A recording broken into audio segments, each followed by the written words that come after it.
বাবা হয়ে আমার ছেলেরা তো অধপতনই কোনোভাবে সহ্য করতে পারবো না। আমার এত সম্পত্তি থেকে কি হবে যদি আমার ছেলে এইভাবে শেষ হয়ে যায়? না না, এইভাবে চলতে দেওয়া যাবে। কিরে, কি চিন্তা করছিস? হ্যাঁ, জসমিন তো ঘুমিয়ে পড়েছিল।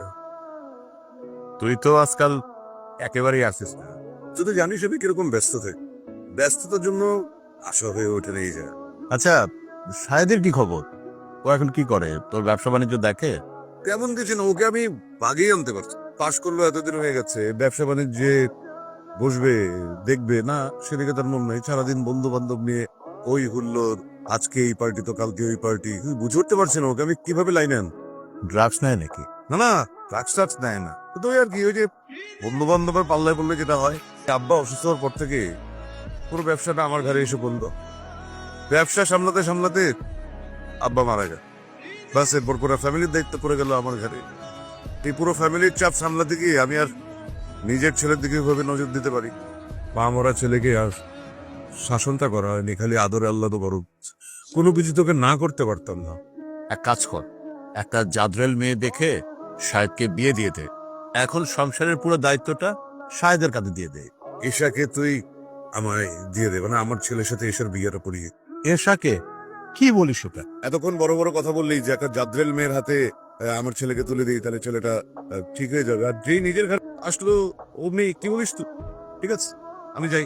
আহা, বস। আমি যেটা বলতে চেয়েছি, তোদের ফ্যামিলির সাথে কি আমাদের ফ্যামিলি মিলে? কোথায় তোরা? আমি তো তোদের আত্ময় থেকেই বড় হয়েছি। বাস, তোর মেয়েকে দিবি না ঠিক আছে, কিন্তু এই কথা কেন বলতে হবে তোকে? আমি কি বলছি আমি আমার মেয়েকে দিব না? আমি তো আছি। হ্যাঁ, আমি একা রাজি হলে হবে?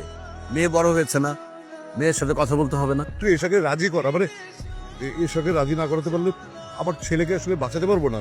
তুমি কেন এই ছেলেটার সাথে আমার বিয়েটা ঠিক করলে বলো তো? আরে ছেলেটা তো ভালো, ব্রিলিয়ান্ট রেসার।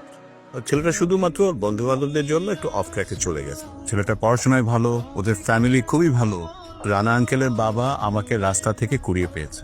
বাড়িতে থেকে আমরা দুইজন একই ভাইয়ের মতো স্কুলে গেছি, কলেজে গেছি, ইউনিভার্সিটি গেছি। আজকেই যে আমি এত বড় চাকরি করছি, সবই তো এই ফ্যামিলির জন্য।